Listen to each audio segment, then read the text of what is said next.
हरे कृष्णा। नमो ओम विष्णुपादाय कृष्ण पृष्ठाय भूतले श्रीमते भक्ति वेदांत स्वामिनिति नामिने। हरे कृष्ण कृष्ण कृष्ण हरे हरे, हरे राम राम राम हरे हरे। श्रील ऐसी भक्ति वेदांत स्वामी प्रभुपाद की जय। आचार्य महात्मा गांधी जी की जय। भगवद गीता 2020 में आपका स्वागत है। प्रसंग चल रहा है चौथे अध्याय का। आज की श्लोक संख्या है 24। पिछले श्लोक से भगवान ने चौथे अध्याय में यज्ञ के विषय में उपदेश देना प्रारंभ किया है, ज्ञान देना प्रारंभ किया है। हम पिछले श्लोक का पुनर्कथन कर लेते हैं, जहां से हमें स्मरण हो जाएगा कि भगवान ने कैसे यज्ञ का ज्ञान देना प्रारंभ किया है। गत संगस्य मुक्तस्य ज्ञाना अवस्थित चेतसः यज्ञाय आचरत कर्म समग्रम प्रविलीयते। कर्म के फलों का संग तथा कर्म में कर्ता का संग, इन दोनों को त्याग करके मुक्त हुआ मनुष्य, उसके मन और बुद्धि में ज्ञान स्थित हो जाता है। उसकी कामनाएं वहां से नाश हो जाती हैं समस्त। इसलिए वहां पर ज्ञान का, उसके मन और बुद्धि में ज्ञान का स्थिर निवास हो जाता है। इस प्रकार यज्ञ के लिए कर्म करता हुआ मनुष्य, उसके सारे कर्म प्रविलीयते, शून्य हो जाते हैं। तो आप देखेंगे यहाँ पर 23वें श्लोक में भगवान ने दूसरी पंक्ति में यज्ञ शब्द का प्रयोग किया, और अब यहां से लेकर के जो भगवान ने 23 श्लोक में शुरू किया है, यहां से लेकर के 33, इन 11 श्लोकों में भगवान यज्ञ के विषय में बताने वाले हैं। अनेकों प्रकार के यज्ञ भगवान बताएंगे। तो पहले चलते हैं चौथे अध्याय का 24वां श्लोक। इसमें भी भगवान यज्ञ बताने वाले हैं। ब्रह्मार्पणम ब्रह्म यहविहि ब्रह्माग्नौ ब्रह्मणाहुतम ब्रह्मैव तेन गंतव्यम ब्रह्म कर्म समाधिनाः। जो व्यक्ति, हिंदी अनुवाद गीता यथारूप श्रील प्रभुपाद, जो व्यक्ति कृष्ण भावनामृत में पूर्णतया लीन रहता है, उसे अपने आध्यात्मिक कर्मों के योगदान के कारण अवश्य ही भगवत धाम की प्राप्ति होती है, क्योंकि उसमें हवन आध्यात्मिक होता है और हवि भी आध्यात्मिक होती है। English translation Gita as it is Swami Prabhupada. A person who is fully absorbed in Krishna consciousness is sure to attain the spiritual kingdom because of his full contribution to spiritual activities, in which the consummation is absolute and that which is offered is of the same spiritual nature. इस श्लोक में प्रयोग किए गए संस्कृत शब्दों के अर्थ हैं ब्रह्म अर्थात आध्यात्मिक। प्रभुपाद ने यहाँ पर ब्रह्म का शब्द आध्यात्मिक दिया है, वह भी अच्छा है। ब्रह्म के और भी अर्थ होते हैं। जब भगवान को कोई मनुष्य निर्विकार रूप में भगवान को की उपासना करता है, तो वह भगवान की ब्रह्म रूप में उपासना करता है। अर्पणम, अर्पणम अर्थात ब्रह्म, पर ब्रह्म। हवि अर्थात घृत, जो हम यज्ञ में डालते हैं, वे सब चीजें घृत कहलाते हैं, हवि कहलाते हैं। ब्रह्माग्नौ, ब्रह्म पर ब्रह्म, अग्नौ हवन रूपी अग्नि, यज्ञ में जो अग्नि होती है, यहाँ पर उसकी चर्चा हो रही है। ब्रह्मणाः, ब्रह्मणा आत्मा द्वारा, जीवात्मा द्वारा। हुतम अर्पित, हुतम अर्थात दिया जाने वाला। ब्रह्म परधाम, परम ब्रह्म। एव निश्चय ही, तेन उसके द्वारा, गंतव्यम पहुंचने योग्य, ब्रह्म आध्यात्मिक कर्म में, समाधिना पूर्ण एकाग्रता के द्वारा। इस श्लोक का तात्पर्य गीता यथारूप श्रील प्रभुपाद द्वारा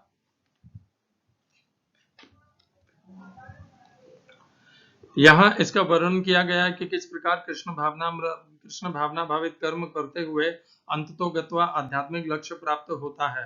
कृष्ण भावनामृत विषयक विविध कर्म होते हैं, जिनका वर्णन अगले श्लोकों में किया गया है, किंतु इस श्लोक में तो केवल कृष्ण भावनामृत का सिद्धांत वर्णित है।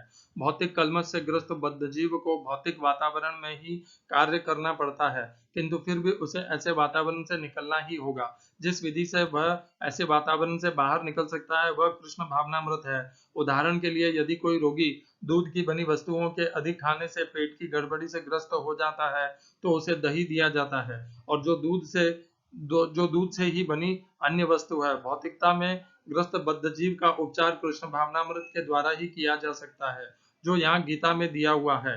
यह विधि यज्ञ या विष्णु या कृष्ण को प्रसन्न प्रसन्न करने के लिए किए गए कार्य कहलाती है। भौतिक जगत के जितने ही अधिक कार्य कृष्ण भावनामृत में या केवल विष्णु के लिए किए जाते हैं, पूर्ण तल्लीनता से वातावरण उतना ही अधिक आध्यात्मिक बनता रहता है। ब्रह्म शब्द का अर्थ है आध्यात्मिक।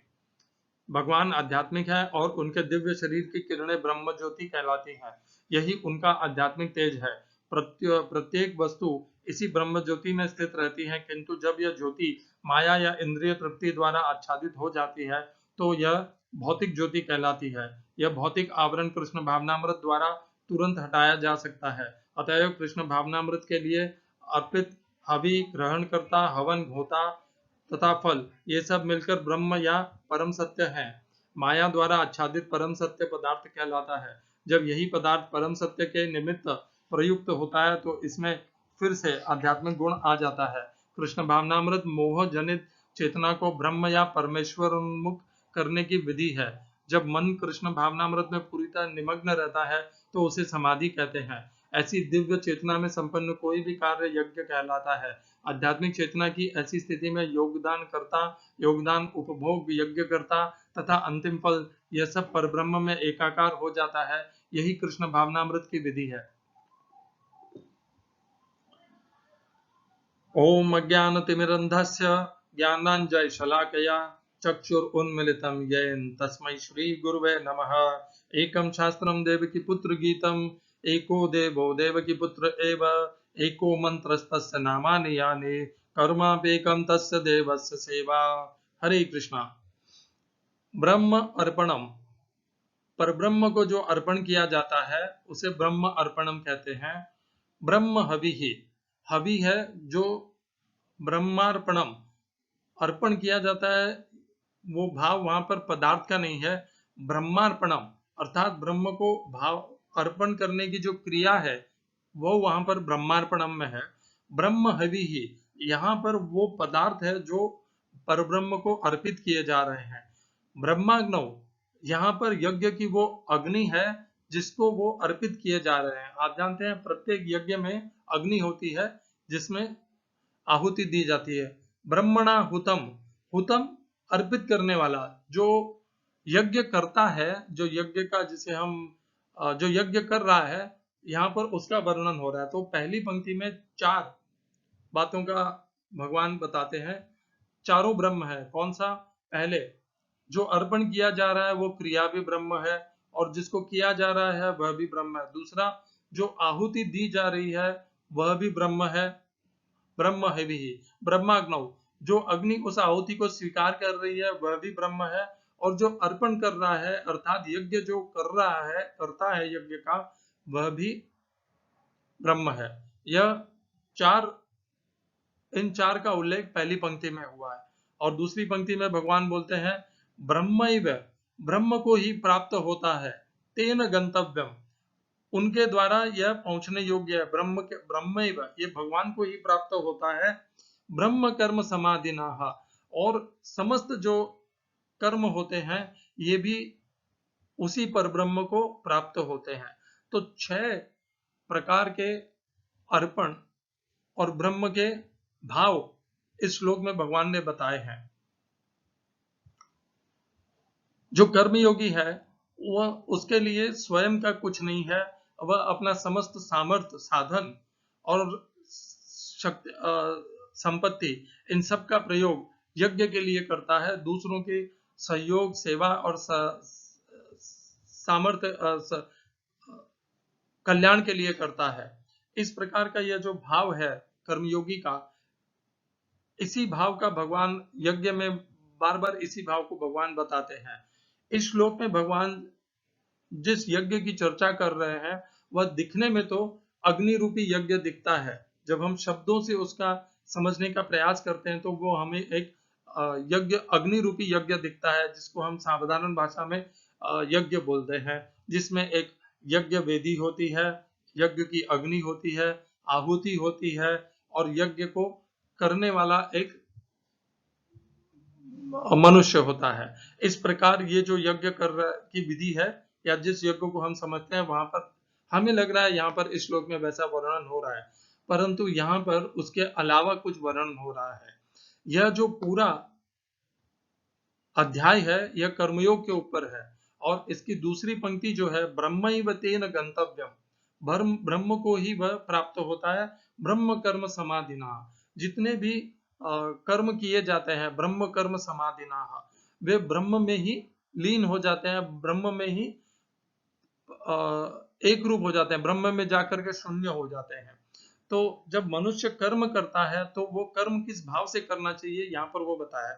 इसी श्लोक का प्रयोग बहुत से ब्राह्मण जब वे प्रसाद प्राप्त करते हैं तब वे इस श्लोक का उच्चारण करते हुए प्रसाद लेते हैं कि ये जो प्रसाद है इसको देने वाले भी भगवान है, इसको पचाने वाले भी भगवान है, क्योंकि उनकी जठराग्नि भी भगवान है। अहम वैश्वानरो भूत्वा प्राणिनाम देहम आश्रितः है, और जो पदार्थ है अहम क्रतुर अहम यज्ञ है स्वदा अहम अहम औषधम, तो वह भी भगवान ही है। और भगवान आगे भी बोलते हैं कि मैं ही सबको धाता और भरण पोषण करने वाला हूँ। तो देने वाला भी वही है, और जो स्वीकार करने वाला अग्नि है वह भी वही है, और जो इस प्रकार ग्रहण करने वाला है वह भी वही है, क्योंकि प्रत्येक शरीर में उन्हीं भगवान का अंश हृदय में निवास करता है। इस भाव से ब्राह्मण सदैव इस श्लोक का उच्चारण करते हुए अपने प्रसाद को प्रारंभ करते हैं।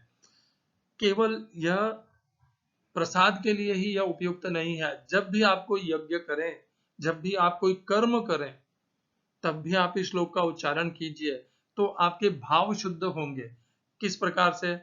ब्रह्मार्पणम, तो कर्म करते समय जब आप यज्ञ कर रहे हैं, कुछ भी अच्छा कर्म कर रहे हैं, जिसे पुण्य कर्म भी कहा जाता है, उस पुण्य कर्म को जब हमें कर्म में बदलना, यज्ञ में बदलना होता है, तब हम इस श्लोक का भाव ग्रहण करके इस श्लोक के भाव से यज्ञ कर सकते हैं।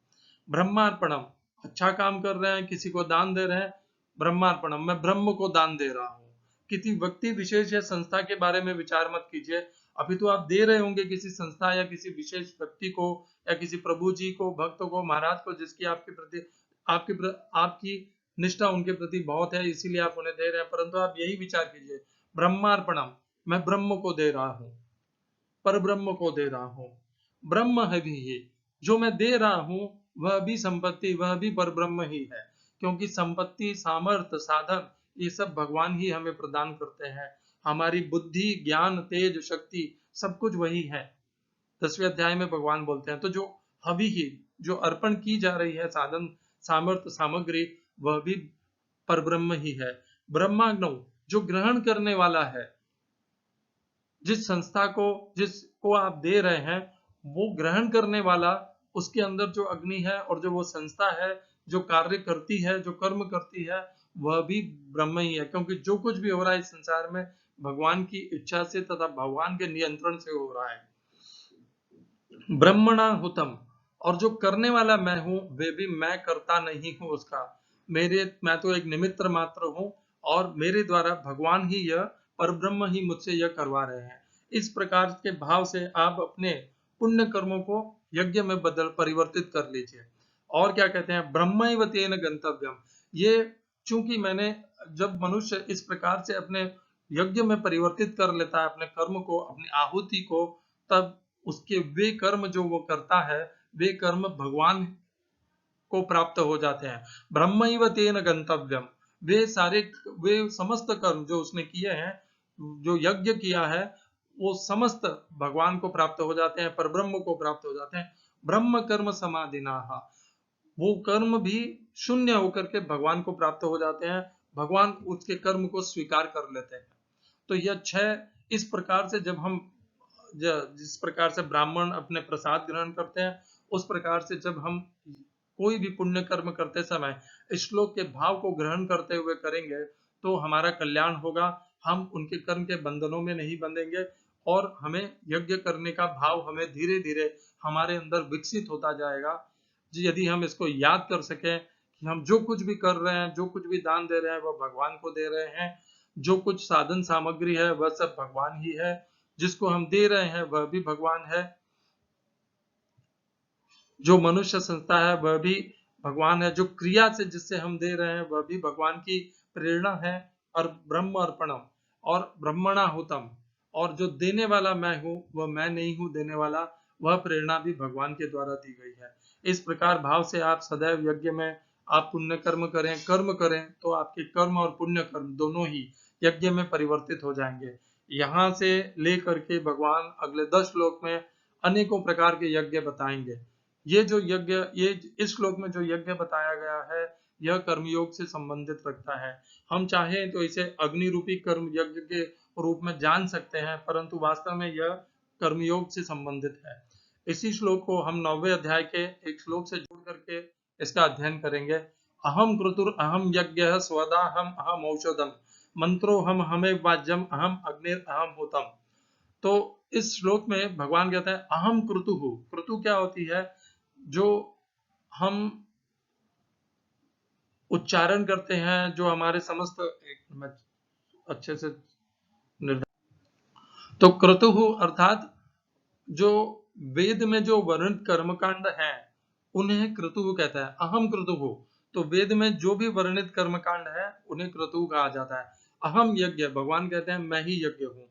स्वदा हम, यज्ञ में जिस स्वदा, जिसको हमने अभी चौथे अध्याय के 24वें श्लोक में जिसको हमने हुतम कहा था, वही स्वदा भी कह सकते हैं उसे। जो भी हम यज्ञ को प्रदान करते हैं वह स्वदा है। स्वदा हम अहम औषधम, और मैं ही औषधि हूँ। यहाँ पर भगवान यज्ञ के बीच में औषधि क्यों कहते हैं?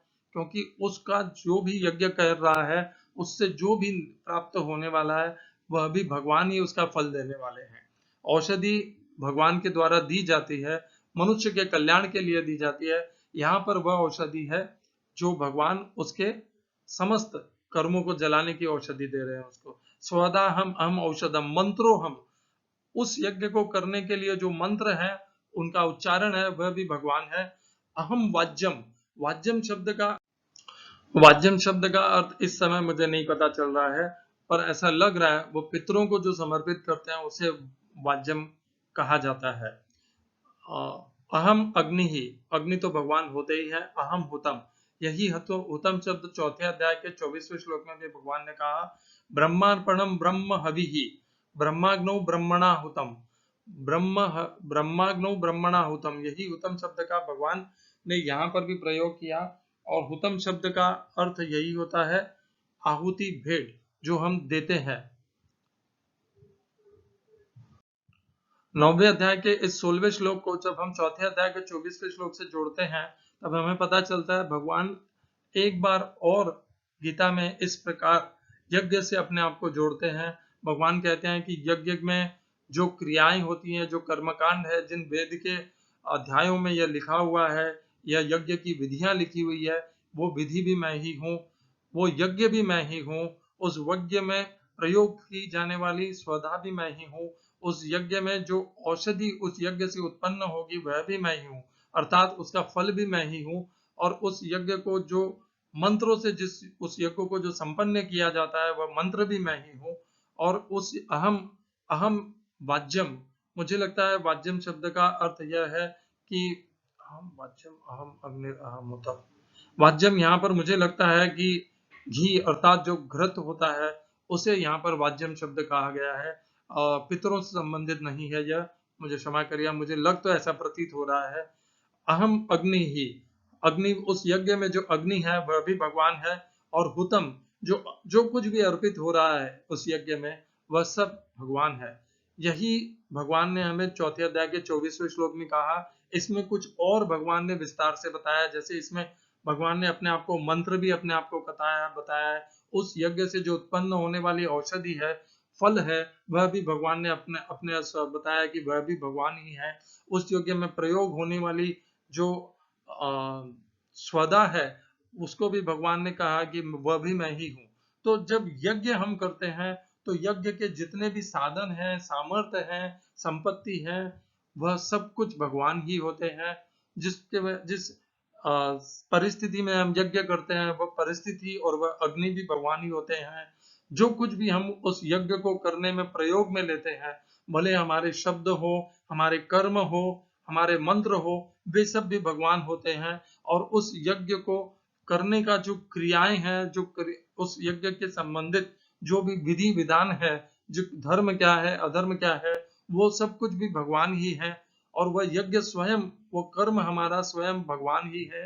और जो कुछ भी अर्पित हो रहा है उस यज्ञ में, जो कुछ भी हमारा संपत्ति साधन सामर्थ्य लग रहा है, वह सब कुछ भी भगवान ही है। इस भाव से हमें यज्ञ करना चाहिए। इसी बात को भगवान ने चौथे अध्याय के 24वें श्लोक में भी कहा था, ब्रह्मार्पणम, जो कुछ भी है वह ब्रह्म अर्पणम, अर्थात ब्रह्म को अर्पण करना है, परब्रह्म को अर्पण करना है। जब हम परब्रह्म को अर्पण करते हैं तो उसे ब्रह्मार्पणम कहा जाता है। ब्रह्मार्पणम ब्रह्म हवि ही, जो हवि अर्थात जो कुछ भी हम उस यज्ञ में अर्पित करने वाले हैं, हवि अर्थात घी अर्थात लिक्विड जो साधन होते हैं, अग्नि में जो डालने वाले हैं, वे समस्त सामग्री को हम हवि भी कह सकते हैं। ब्रह्माग्नौ, ब्रह्म अग्नि, यहाँ पर जो 9वें अध्याय के 16वें श्लोक में भी अग्नि का शब्द का प्रयोग हुआ है, तो यज्ञ की अग्नि को भी भगवान कहते हैं, वह भी परब्रह्म है। और यहाँ पर आप ध्यान रखिएगा, 9वें अध्याय के 16वें श्लोक में भगवान यही सब कुछ स्वयं भगवान श्री कृष्ण अपने स्वयं के लिए कहते हैं। यह बहुत बड़ा अंतर है दो श्लोकों में।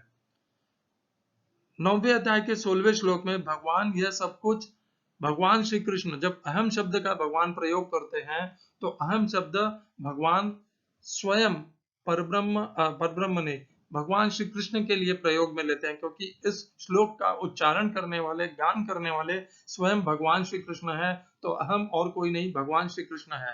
परंतु इसी श्लोक को जब भगवान चौथे अध्याय के 24वें श्लोक में बोलते हैं और यही समस्त शब्दों का प्रयोग करके बोलते हैं, तब भगवान वहां पर ब्रह्म शब्द का प्रयोग करते हैं। तो मेरा कहने का भाव यह है कि जो परब्रह्म है वही भगवान है, वही भगवान श्री कृष्ण है, दोनों में कोई अंतर नहीं है। जो निर्विकार की उपासना करने वाले हैं वह भगवान श्री कृष्ण को परब्रह्म के भाव में उनकी उपासना करते हैं। और जो भक्त होते हैं, जो भगवान को साकार रूप में भजते हैं, वह भगवान को श्री कृष्ण के रूप में या विष्णु जी के रूप में भजते हैं, उनकी उपासना करते हैं और उन्हीं के भाव से यज्ञ करते हैं। दोनों श्लोकों में वही शब्द है, अहम अग्निर, और यहाँ पे है ब्रह्माग्नौ। यहाँ पर भी है हुतम, अहम हुतम, और यहाँ पर है ब्रह्मणा हुतम, ब्रह्मार्पणम, ब्रह्म हविहि, और यहाँ पे है स्वदा अहम, ब्रह्मैव तेन, वो ब्रह्म को प्राप्त होंगे। यहाँ पर भी लिखा है मंत्रो हम अहम वाज्यम, मुझे प्राप्त होंगे, और ब्रह्म कर्म समाधिना। तो मैं कहना यही चाह रहा हूं कि जो चौथे अध्याय का 24वां श्लोक है, वह निर्विकार भगवान के निर्विकार स्वरूप के लिए भगवान ने कहा, और उसी श्लोक को, उसी शब्दों को, उसी भाव को भगवान ने स्वयं अपने लिए परिवर्तित करके 9वें अध्याय के 16वें श्लोक में कहा। जब दोनों शब्द श्लोकों के शब्द एक हैं, तो निर्विकार परब्रह्म भी भगवान श्री कृष्ण ही है। सेम टू सेम, समानार्थ, समान। इस भाव को स्वीकार कीजिए और सदैव इस प्रकार का पक्षपात मत कीजिए कि ये निर्विकारवादी है और मैं साकारवादी हूं। ये जो पृथक पृथक भावनाएं हैं, लोगों को तोड़ने की चेष्टा है, ये सब काम मत कीजिए, क्योंकि भगवान ने इस श्लोक में बहुत अच्छा सा भगवान ने अच्छे से बताया। ये हरे कृष्णा, भगवान की असीम कृपा है कि यह भाव भगवान ने प्रदान किया। और एक श्लोक हम और जोड़ेंगे, 9वें अध्याय का 24वां श्लोक है, अहम ही सर्व यज्ञानाम भोक्तारम च प्रभुरेव च न तु माम अभिजानन्ति। इसकी दूसरी पंक्ति हम छोड़ देते हैं। इसकी पहली पंक्ति में भगवान कहते हैं, अहम ही सर्व यज्ञानाम भोक्ता च प्रभुरेव च। समस्त यज्ञों के, भले वो किसी भी प्रकार के यज्ञ हो, वे कर्म यज्ञ हो, आहुति यज्ञ हो, आगे जो वर्णन अभी 14 अध्याय में जो 10-11 प्रकार के यज्ञों का वर्णन होने वाला है, वे समस्त यज्ञों के भोक्ता अर्थात जिनको प्राप्त होता है, जो यज्ञ के स्वामी है, वे स्वयं भगवान श्री कृष्ण है। यहाँ पर 9वें अध्याय में भगवान ने अहम शब्द का प्रयोग स्वयं अपने लिए किया है और भगवान ही उसके भोक्ता है। और वही चौथे अध्याय के 24वें श्लोक में भगवान कहते हैं, ब्रह्मार्पणम ब्रह्म हेभिः ब्रह्माग्नौ ब्रह्मणा हुतम ब्रह्मैव तेन गंतव्यम। किसको प्राप्त होते हैं? ब्रह्म को प्राप्त होते हैं। और यहाँ पर भगवान कहते हैं अहम ही सर्व यज्ञानाम भोक्ता। तो जो ब्रह्मैव तेन गंतव्यम, वह भगवान श्री कृष्ण भोक्ता है, इससे अलग नहीं है, पृथक नहीं है, दोनों एक ही है। और प्रभु रेव च, और जो वहां पर कहा है ब्रह्म कर्म समाधिना, वो सब कुछ ब्रह्म को प्राप्त होते हैं। और यहाँ पर भगवान कहते हैं 24वें श्लोक में कि मैं ही उन समस्त यज्ञों का प्रभु हूँ। समस्त किसी भी प्रकार का यज्ञ हो, भले वो किसी भी भाव से किया हो, भले वो पदार्थ तत्व पदार्थ का यज्ञ हो या संपत्ति का यज्ञ हो या कर्म यज्ञ हो, वे समस्त यज्ञों के स्वामी और भोक्ता और प्रभु भगवान है, वही पर ब्रह्म है। क्योंकि ब्रह्माग्नौ ब्रह्मणा हुतम ब्रह्मैव तेन गंतव्यम, ब्रह्म को ही वे प्राप्त होते हैं। और वह ब्रह्म और भगवान श्री कृष्ण एक ही हो सकते हैं, क्योंकि दोनों श्लोकों में भगवान ने कहा है, और भगवान तो असत्य या त्रुटिपूर्ण कुछ ज्ञान दे ही नहीं सकते। तो इन 3 श्लोकों को जब हम जोड़ते हैं, चौथे अध्याय का 24वां श्लोक, 9वें अध्याय का 16वां श्लोक और 9वें अध्याय का 24वां श्लोक, तब हमें पता चल जाता है कि जो कुछ भी हम कर रहे हैं, जो कुछ भी ये सृष्टि है, ये सृष्टि के साधन है, सामर्थ्य है, हमारी जो प्रेरणा है, ये सब कुछ भगवान से उत्पन्न होती है। और हमें अपना अहंकार को त्याग करके जब हम इन्हें काम में लेते हैं, प्रयोग में लेते हैं, सेवा के भाव से, तब वह यज्ञ में परिवर्तित हो जाते हैं। और उन समस्त यज्ञों में जो कुछ भी होता है, वह सब कुछ भगवान श्री कृष्ण है। परब्रह्म अर्थात भगवान श्री कृष्ण निर्विकार, जो निर्विकार परब्रह्म में मानते हैं, उनकी जो उनके लिए जो परब्रह्म है, वही साकार रूपी भक्तों के लिए वही भगवान श्री कृष्ण है। दोनों में कोई भी अंतर नहीं है, कोई भेद नहीं है, बस हमारी समझ का फेर है। हमारी अंदर जो हमें कूट कूट करके आचार्यों ने, हमारे से पहले जो अध्यात्म को जानने वाले हैं, उन्होंने जो हमें कूट कूट करके भर दिया है, इसके लिए हम पृथक पृथक अपने आप को समझते हैं, इन दोनों मार्गों को पृथक पृथक समझते हैं ये दोनों एक ही, इनका अंत भी एक ही है। ब्रह्मैव तेन गंतव्यम अहम ही सर्व यज्ञानाम भोक्ता च प्रभुरेव च। हरे कृष्णा जोड़िए, अध्यात्म का नाम है, सबके साथ में चलिए, लोगों का तिरस्कार मत कीजिए, लोगों को निंदा मत कीजिए, लोगों को पृथक मत कीजिए, सबके साथ चलिए, सबको साथ लेकर के चलिए, पृथक पृथक मत कीजिए। वह राजसिक बुद्धि है, वह राजसिक कर्म है। सात्विक कर्म और दिव्य कर्म और भक्त के कर्म यही होते हैं कि वह सबको समान समझता है, जैसे 6ठे अध्याय में भगवान बोलते हैं। हरे कृष्णा। श्रील ऐसी भक्ति वेदांत स्वामी प्रभुपाद की जय। आचार्य महात्मा गांधी जी की जय। भगवान की बहुत बहुत कृपा है, बहुत अच्छा आज उन्होंने बता दिया। हरे कृष्णा।